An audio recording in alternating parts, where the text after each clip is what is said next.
السلام علیکم ورحمۃ اللہ وبرکاتہ.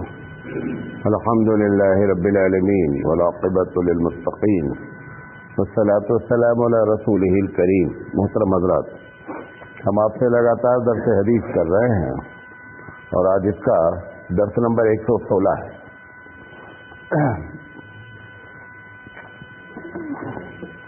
بسم اللہ الرحمن الرحیم. عن عبداللہ بن عمر بن عاص رضی اللہ تعالی عنہما قال سمعت رسول اللہ صلی اللہ علیہ وسلم یقول كتب اللہ مقادیر الخلائق قبل ان يخلق السماوات والارض ب50,000 سنہ وقال وعرشه على الماء. رواہ مسلم.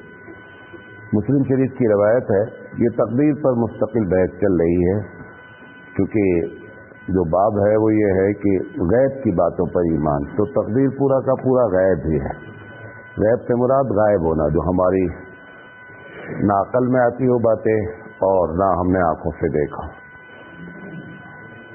یہ عبداللہ بن عمر بن عاص رضی اللہ تعالیٰ عنہ کی روایت ہے کہ رسول اکرم صلی اللہ علیہ وسلم سے یہ کہتے ہوئے انہوں نے سنا کہ اللہ تعالیٰ نے تمام دنیا کی تقدیروں کو آسمان اور زمین کے پیدا ہونے سے 50,000 سال پہلے لکھ دیا ہے. 50,000 سال پہلے. ابھی زمین نہیں پیدا ہوئی تھی، آسمان نہیں ہوا تھا.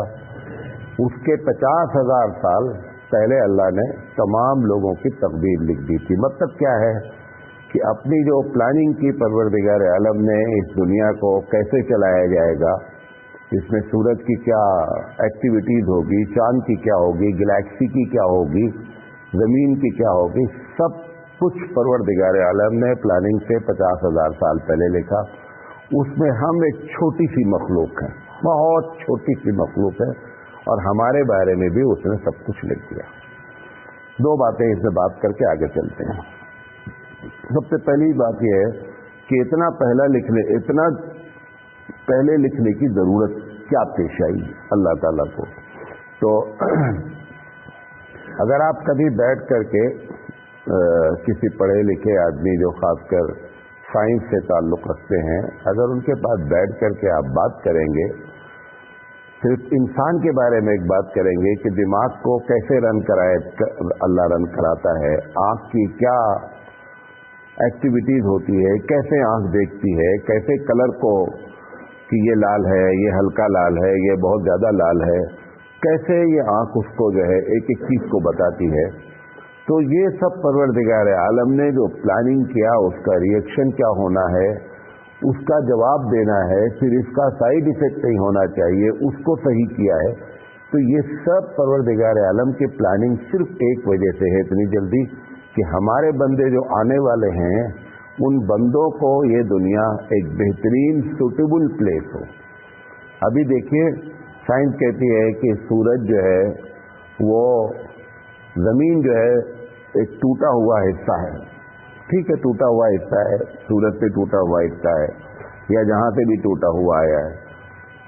ایک سوال یہ ہے کہ ٹوٹنے کے بعد وہ سورج سے اتنی دور ہی پر رکا ہوا ہے کہ جو آپ کے لیے جتنی آپ کو انرجی اور حرارت چاہیے اتنی دور پر سورج کو رکھا گیا. کس سے؟ زمین کو رکھا گیا سورج سے. یہ پلاننگ ہے. لہذا یہ جو کچھ بھی اللہ نے کیا یہ صرف ہمارے لیے کیا. اسی لیے ہم یہ جملہ بولتے ہیں، خطبے میں بھی جملہ بولا جاتا ہے اور جماعت کے لوگ اکثر یہ جملہ بولتے ہیں کہ ساری مخلوق کو اللہ نے تمہارے لیے پیدا کیا ہے اور تم کو اپنے لیے پیدا کیا. یہ اصل پوری پلاننگ ہے. لہذا جب ہمارے لیے اللہ تعالیٰ نے بتایا کہ 50,000 سال پہلے میں نے یہ سب کیا ہے، لہذا ہم کو چاہیے کہ اس رب کا ہم شکر ادا کریں کہ ہمارے لیے اس زمین کو، اس کائنات کو اللہ نے مزین کیا ہے. ایک بات یہ لکھا کیوں ہے؟ ایک وجہ پلاننگ ہے. دوسری وجہ کیا ہے؟ وہ دنیا والوں کو اور سبھی کو یہ بتانا چاہتا ہے کہ میری جو جاننے کی صفت ہے، علیم جسے آپ کہتے ہیں عین سے، میری جو جاننے کی صفت ہے وہ کتنی زیادہ ہے اس سے آپ اندازہ کر لیجئے. بھائی ساری کائنات کے بارے میں لکھنا، آپ کے بارے میں، آپ تو اور ہم تو اس میں تو کوئی چیز ہی نہیں. پوری کائنات کے بارے میں اللہ کے رسول نے فرمایا کہ پوری دنیا جس پر آپ بستے ہیں اللہ کی نگاہ میں ایسے ہی گویا کہ آپ کی ہتھیلی پہ ایک رائی کا دانہ رکھ دیا گیا ہے. یہ پوری کائنات کیوں؟ اس کا علم اس انداز میں ہے. تو اللہ تعالیٰ اپنے علم کے بارے میں بتانا چاہتا ہے کہ میں اتنا جانتا ہوں. لہذا جب آپ کو یہ بات معلوم ہو گئی کہ پروردگار عالم سب کچھ جانتا ہے تو گناہ کرتے وقت ایک مرتبہ سوچنا چاہیے کہ میرے اس گناہ کو بھی جانتا ہے. میں اندھیرے میں رہوں یا اجالے میں رہوں، قرآن مجید کہتا ہے ما توسوس به نفسہ، کہ تیرے دل میں جو سوچ اٹھتی ہے، بولتا نہیں ابھی بندہ، بولتا بعد میں پہلے سوچتا ہے، لیکن وہ اتنا مائکرو سیکنڈ کا ڈفرینس ہوتا ہے کہ اس کو پتہ نہیں لگتا ہے. ورنہ جس کی سوچ ختم ہو جاتی ہے اس کی بول بھی ختم ہو جاتی ہے. اس لیے آپ دیکھیں دماغ پر چوٹ لگتی ہے تو بندے کی زبان کیا ہوتی ہے؟ بند ہو جاتی ہے. وجہ کیا ہوتی ہے؟ کیونکہ سوچ نہیں آ رہی ہے. جب سوچ نہیں آئے گی تو بولے گا نہیں. تو اللہ تعالیٰ کہتا ہے کہ جو تمہارے دل میں گراف بنتا ہے میں اس کو بھی جانتا ہوں. تو اس کے علم کا یہاں تک معاملہ ہے. لہذا یہ بتا کر کے بتانا چاہتا ہے کہ ہماری پکڑ سے کوئی بھی مخلوق بچ نہیں سکتی. یہ نہیں کہ ہم یہ کر لیں.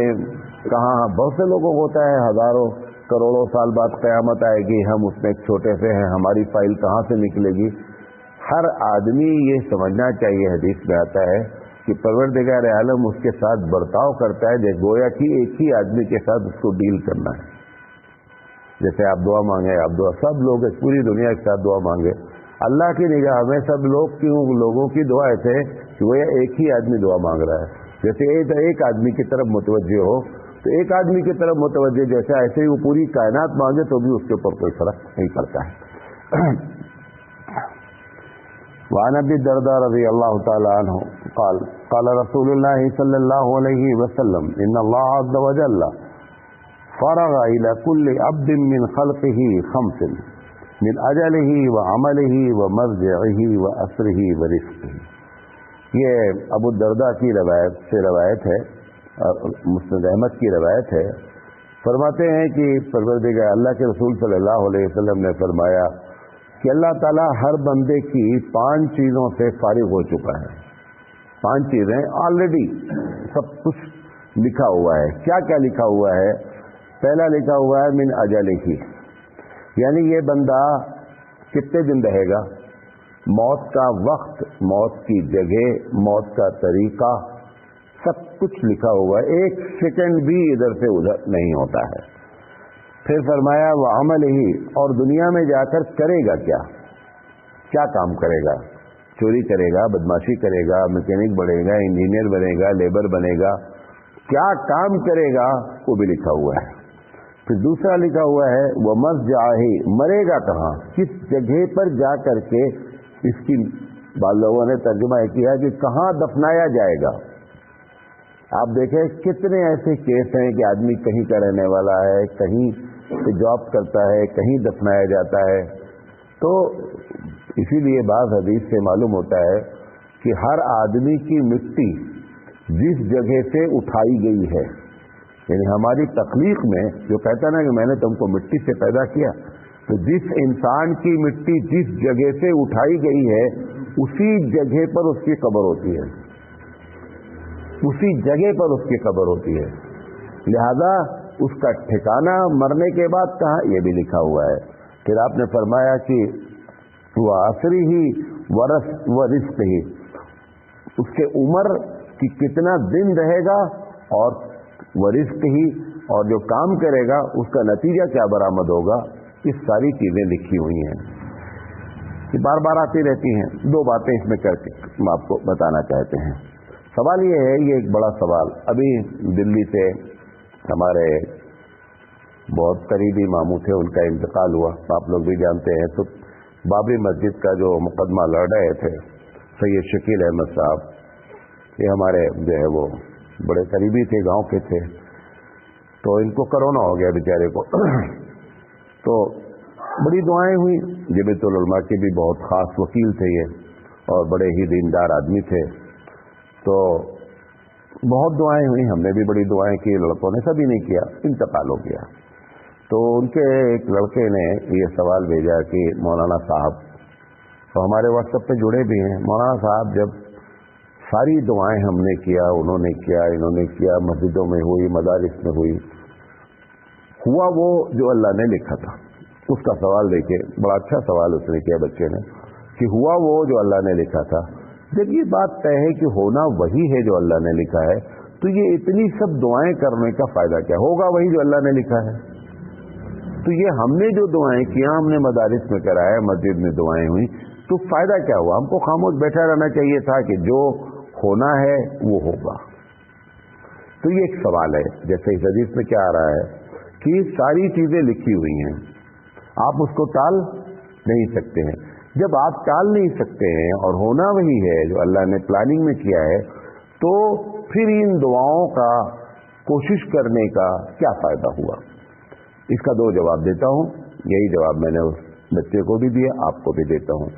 دیکھیں, جو کچھ بھی لکھا ہوا ہے اس میں سے کچھ حصہ ایسا ہوتا ہے, تقدیر کا جسے آپ کہتے ہیں ہماری زندگی میں, کچھ حصہ ایسا ہوتا ہے, ایگزیکٹ تو نہیں بتایا جا سکتا کہ اس کا کتنا پرسنٹیج ایسا ہوتا ہے, لیکن ہر تقدیر میں ایک کالم ہوتا ہے جو کنڈیشنل ہوتا ہے, مشروط ہوتا ہے. یہ بچہ 10th کے ایگزام میں اگر محنت کرے گا تو اس کو 80% ملے گا. روزانہ 5 گھنٹے 4 گھنٹے پڑھے گا تو 80% ملے گا, اور اگر یہ 5 گھنٹے نہیں کرے گا تو اس کو 50% ملے گا. اب اس بچے کو یہ بات معلوم نہیں ہے کہ میری اس معاملے میں میری تقدیر کنڈیشنل ہے, اسے نہیں معلوم ہے. لہذا اس کو کوشش کرنا, ہو سکتا ہے کہ کنڈیشنل تقدیر ہمارے لیے کام کر جائے. تو یہ جو آپ نے دعائیں کیا, آپ نے دعائیں کروایا, تو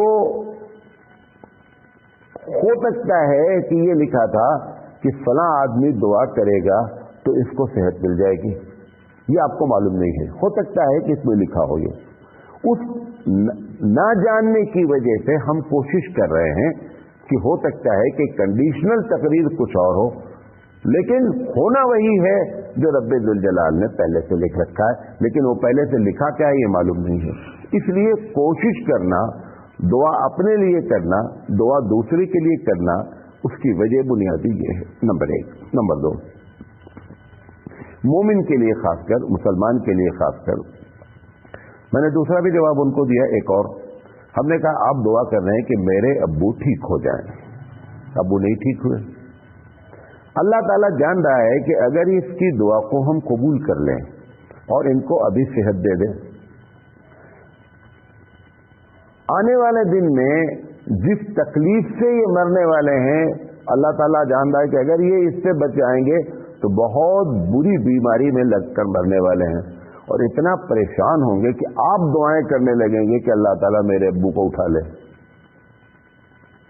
بے شک یہ بات کری, اس نے جس کے لیے آپ دعا کر رہے ہیں اس کے حق میں اس نے بہتر کیا ہے کہ اگر اس کو لمبی زندگی دے دی گئی تو اس کے حالات اتنے خراب ہوں گے کہ پورے گھر والے مل کر دعا کریں گے اندر سے کہ اللہ اب اٹھا لیجئے, عافیت کا معاملہ کر دیجئے.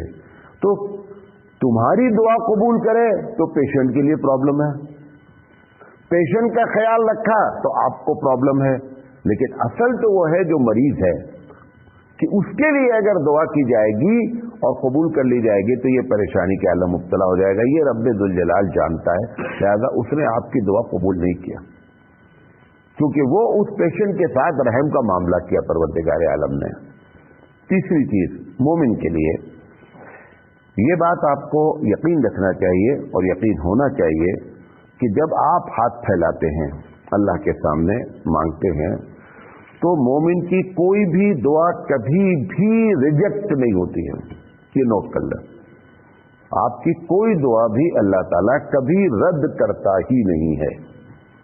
جو بھی آپ دعا مانگ رہے ہوں, اپنی ذات کے لیے مانگیں, امت مسلمہ کے لیے مانگیں, کسی شخص کے لیے مانگیں, جو کچھ بھی آپ مانگتے ہیں آپ کی دعا کو ہر حال میں قبول کیا جاتا ہے. قبول کرنے کا طریقہ الگ ہے.